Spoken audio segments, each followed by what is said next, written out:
আসসালামু আলাইকুম। আজকে আপনাদেরকে একটা বিশেষ ধরনের গাছের সাথে বিশেষ ধরনের একটা পাতার সাথে পরিচয় করায় দিব। এই পাতার যে কত রকমের গুণাগুণ আছে সেটা আজকে আপনাদের সাথে শেয়ার করব। বিশেষ করে যাদের সাপে কাটে, সাপে কাটার পরে এই পাতা যদি লাগায় প্রাথমিক চিকিৎসা হিসেবে এই পাতা অনেকটা উপকারী।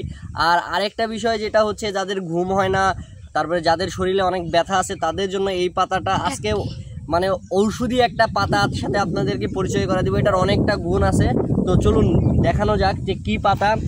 এই যে দেখেন, এটা হচ্ছে একটা লজ্জাপতি, এই এই এই গাছের নাম যারা চিনেন তারা বুঝতে পারবেন। এই গাছের পাতার উপরে একটু সামনে নিয়ে যাও।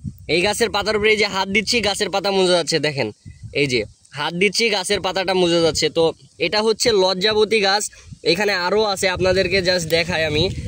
এই যে দেখেন, গাছের উপরে হাত দিচ্ছি, গাছের পাতা মুজে যাচ্ছে। এই যে, তো আপনারা দেখে নেবেন আর কি, যেগুলো লজ্জাবতী, এই গাছের নাম হচ্ছে লজ্জাবতী গাছ। তো এই পাতার সাথে আপনাদেরকে দেখাই আপনাদেরকে পাতাটা।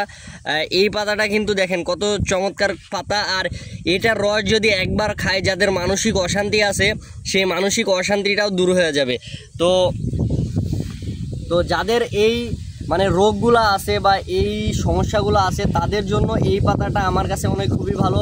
আর যদি দেখেন যে হঠাৎ করে সাপে কামড়াইছে বা এরকম কিছু হয়েছে, প্রাথমিকভাবে চিকিৎসার জন্য এই পাতাটা খুবই উপকারী। আর যাদের ঘুম হয় না, যাদের এমন মানুষ আছে যাদের প্রস্রাবের সমস্যা হয় তাদের জন্য, বা জ্বালাপোড়া করে, তারা এটার রস খাইলে তাইলে আপনাদের ওই সমস্যাগুলো ঠিক হয়ে যাবে। তো এরকম অনেক ইনফরমেটিভ ভিডিও আমাদের চ্যানেলে থাকে। আপনারা প্লিজ দয়া করে একটা লাইক, কমেন্ট এবং শেয়ার করে দিবেন এবং আমাদের পাশেই থাকবেন। নতুন আর একটা ভিডিওতে দেখা হচ্ছে। সবাই ভালো থাকবেন, সুস্থ থাকবেন, আর এই পাতার গুণ কিন্তু কেউ ভুলবেন না। ধন্যবাদ সবাইকে। আসসালামু আলাইকুম।